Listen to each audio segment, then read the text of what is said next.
Need more context on your favorite movie? Is Obama. As Okay. Senator Obama.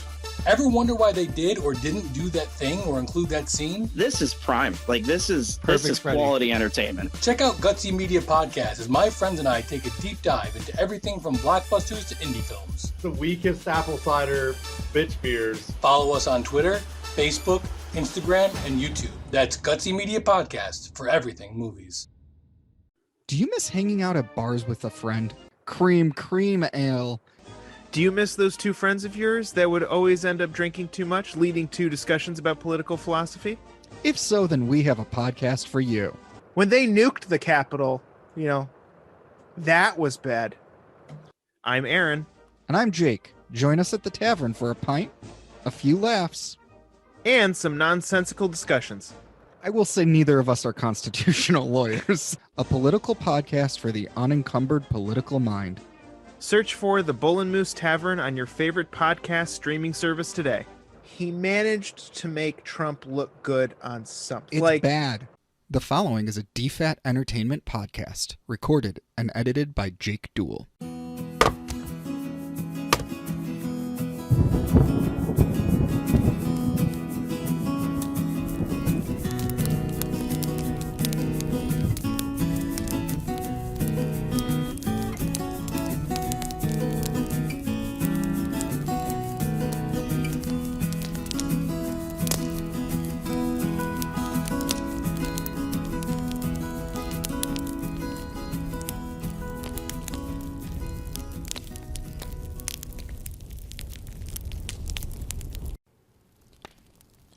Hey Campfire listeners, I have another book review coming at you.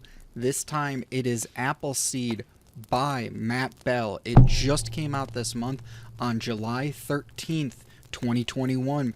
But before we get into my review, we gotta take a moment for our ads. Hey Campfire listeners, while you're watching this YouTube video, I want to take another moment to point you to Ridley's Gaming Realm. They're an amazing private Facebook group to talk about classic video games. Not only can you talk about your classic video games there, but people buy and sell used video games through there. And with over 1,500 members at this point, they've had no fraud in their sales. Let's take a moment to check out one of their posts. So I have a post here to show you. It is a bunch of classic Nintendo games. The person selling these games individually, and if you're looking for your classic games, you can find them through Ridley's Gaming Realm. Sorry, Qbert sold, but there's other games out there. So listeners, like I said before that ad, I read Appleseed by Matt Bell. I got an advanced reader's copy and actually read this a couple months ago, but now that the book's out and available wherever you find books, shop your local bookstore, I want to give you my review of this book. This book tackled an ever-changing world of climate change, which this year feels more appropriate than ever. Flooding in Germany, fires. I have a hazy sky outside right now because of forest fires not even near here. Climate change is a thing we're dealing with. And this book looks at a possible sci-fi end result of that. The story actually takes place between three narrative plot lines during three different time frames. First, there's the Chapman stories, which takes place during America's spread west into Ohio and further. Then there's John's story, which takes place in the near future and a world at the brink of ecological collapse. And finally, there's C, number. Now that number changes throughout the book, and there's a reason for that, which is in a post end of the world situation in which it's a barren wasteland. C, number, is a printed humanoid biosynthetic exploring the world after it ends. This book's theme is clear throughout. The plot line does tend to stumble at times, in my opinion. Of the characters, I think Chapman, the previous character taking place as America spreads west, is the weakest and also the most confusing of the stories. John's story, the more modern and near future story, was very intriguing and kept me wanting to read more to see where his story goes. And finally, C's story brings the whole narrative home, converging the three characters' stories together into a single story. Overall, this is an interesting take on human destruction and expansion across the world. There's no doubt that this story is taking out what climate change could lead to, what human inaction during these dire times could be, and how human action led to the factors of climate change. The story is very much planted in the realm of humanity's pitfall, a philosophical topic I very much enjoyed explored in this book and other books. Due to this, almost all the characters are flawed in some great way, like real humans, with C's last incarnation being the least flawed of all the characters, in my opinion. Most of the story takes place filtering between the chapters, so you'll get a Chapman chapter, a John chapter, then a C chapter, until later in the book where C disappears for some times. This factor really helped me keep reading when there were chapters that I struggled compared to others. I could easily keep reading knowing that the characters would change in the next chapter and pick up on one of the other storylines. In some ways, this book reminds me of the themes in one of my favorite video games from the PS4, Horizon Zero Dawn. Though I would not place this book at the top of my recommended reading list from this year, I give it a strong 7 out of 10 and would recommend it to anyone who enjoys sci-fi, magic, and human issues. Overall, a bleak story that does have a happy ending. For more thoughts on this story, continue watching, but warning, spoilers ahead. So I want to discuss in more details my thought on this book, and specifically the main character arcs. In the next section of this video, I'm going to discuss the book's characters and the story in chronological order. One of my issues with this book is there's little dates clearly stating when each story is taking place. It throws me off. I do like a good timeline. Appleseed's story begins with Chapman. Chapman is a half fawn, half human who spends his time spreading out across the western frontier with his brother Nathaniel, planting apple trees for the future settlers to eat and attempting to get payment from those apple trees in the future. Chapman, of course, has a different goal as well. He's actually looking for a forgotten tree which can turn him into a full human. This has been a goal since his violent birth, which killed his mother, causing his father to cast him out and his brother to save him and run away. The major issue I have around Chapman's stories is that it's highly magical and I found it confusing at some points. First, how did a fawn person get born? The magic threw me off to the sci-fi element of this book. From Chapman's odd birth, something other than human, and the magical tree, to the point that there are witches introduced, which to me suddenly kind of popped up and took the story off the rails. The witches seem out of place in general to me, this book. It takes place in American expansion, but these witches seem highly European to me, not something that would be in an expanding America. This would not be so out of sorts if these witches were not established as the protector of land, which makes them seem like they should be rooted in some Native American lore. On top of that, they carry a severed head which sings and causes the future to be seen too, and the witches and the head have something to do with Chapman's past life when humans and animals lived together in unity. I'm just going to be honest, this part confused me. Overall, the story is an odd one for Chapman, and it's used to tie up the plot lines across the other stories. At one point during the witches' attack, Chapman's brother Nathaniel shoots him, flinging him through time, but saving him from the witches. He and his brother are not reunited for another 10 years in that past storyline. At this point, Chapman learns to hide his fawn form and become fully human, which causes the witches to not be able to find him. This also leads to him becoming and not becoming the legendary Johnny Appleseed, living with the ancestors of our second character, John Worth, and then killing the witches and gaining the singing head and burying it in John's family homestead. During this time, he also finds the Tree of Forgetting, but has to flee from the Worths when they attack him in his fawn form, thus preventing him from finding his golden apple and becoming who he thought he wanted to be. His story finishes with him heading west. His story just falls flat. It has some really great points, but when it comes to the potential of looping all the stories together, I felt like just so much more could have been done with Chapman, and it could have been done better. Now, our second character, John, on the other hand, has a more modern story, and I think it's the best story in the book. It takes place in the near future, by my guess, 2070 or so. Again, dates aren't stated a ton, so it's kind of hard to place exactly where they are. But he lives in a world not too far away from our real world, but it's much more dire state. The U.S. government's on the verge of collapse, and the capital has been moved to Syracuse, New York, in my own backyard over there. And most of the western United States has been destroyed and evacuated.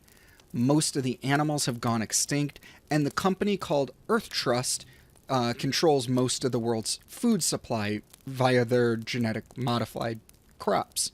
John was actually a founding member of Earth Trust, hoping to create super trees and robotic bees, before he fled west to follow his girlfriend, who was an Earth Trust soldier. Now he's part of what can best be defined as a terroristic group trying to take down Earth Trust, though most of his time in the West, known as the Sacrifice Zone, is just spent trying to rewild the Earth. In trying to take down Earth Trust, he actually has to head back to the VACs and the land he grew up on. A VAC is a community of volunteers, U.S. citizens who have given up their citizenship and rights in exchange for foods and jobs. VACs are across the globe and feed the world on genetically modified crops and animals. The VAC John ends up in is actually Earth Trust headquarters, and it doesn't take long for Yuri, Earth Trust founder, and John's ex-girlfriend to find him and bring him back to the fold. Yuri is a character we have to touch on. She's a genius, set out to save the world in any way needed. This means she takes tough actions at times that can be considered horrendous. Some of the things she does is find a way to map the genome of animals and humans and print new life. She takes the US and EU governments hostage through the VACs and finds a way to transfer her consciousness from one body to another. We found out some of her goals and adventures are inspired and powered by that singing head that was buried on the Worth family homestead all that time ago. Something she was able to find because she was John's neighbor, and she brought all that land that John's family had for Earth Trust. One of her other plans is Plantubo, based off a volcano, which will release items into the air to slow Earth's temperature rise and give humans more time to solve their problems. And this is where John comes back in. Yuri brings John back into the fold and shows him how to print beings and help her complete Plantubo. Though John does assist, this is actually part of his current girlfriend's plan, Kale's, to bring down Earth Trust. On the day of the launch, Kale leads an uprising against Earth Trust and spreads that across the globe. It's a bloody uprising which, in my opinion, dooms humanity. That has a plan within a plan. Though Yuri assumes they plan on stopping Plantubo, Kale actually plans on speeding it up. There was a backup plan where after a specified amount of years, if things didn't get better, Earth would be plunged into an ice age after warming back up once the temperature normalizes and the Earth is ready to be reborn. Kale convinces John to change the time frame down to 25 years. Of course, humans can't seem to get their things together, and after 25 years, the Earth falls into a brutal ice age. This is where C comes in. He's a printed humanoid. Again, part fawn, part human, but also blue this time, who travels across the icy world, digging down for biomaterial to print new beings, mainly himself when the time comes for another body. This story starts with C-432 before he is injured and needs to melt himself and reprint as C-433. Though time is not explored here, it appears that each of these creatures live an average of 10 years, putting the story about 4,000 years into the future. The world is still frozen, and the damage humans did is taking a long time to repair. C-433 is a different being than the rest and starts having a tree regrow on him. He knows this is important and remembers something about a past life and a base where humanity is supposed to live. Taking off in a solar-powered bubble craft, he heads on a long journey back to his home. As he travels, the tree grows and actually starts sprouting other living beings, including beetles, as he calls them. Once he makes it to his home he left long ago, he finds Yuri waiting for him, now a nanomachine ghost. Yuri has gone insane in a way, merging multiple personalities into herself and becoming power mad in a chance to save humanity.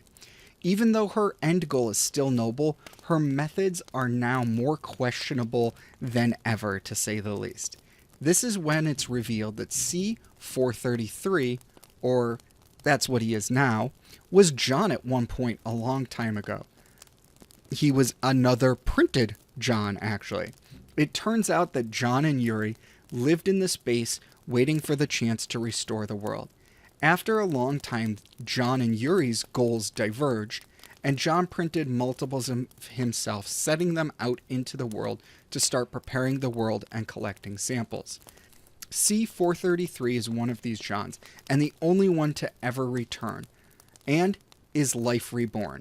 At the end, John/C-433 tree ends up being what restores life on Earth once the conditions are livable again.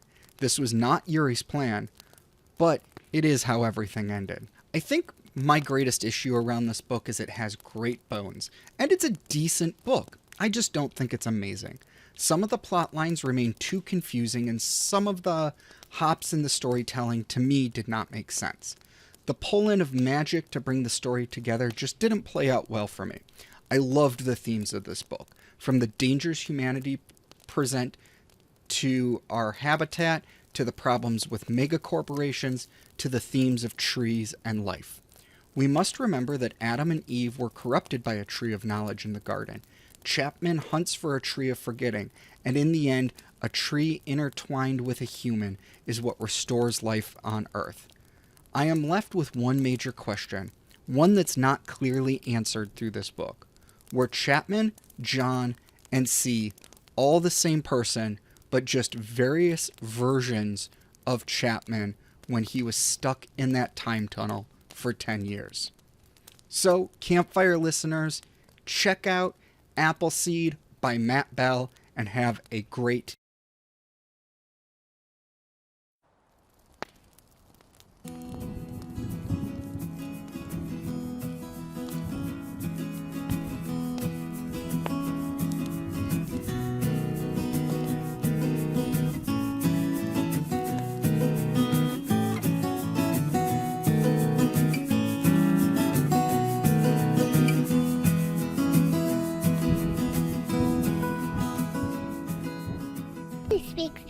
Podcast is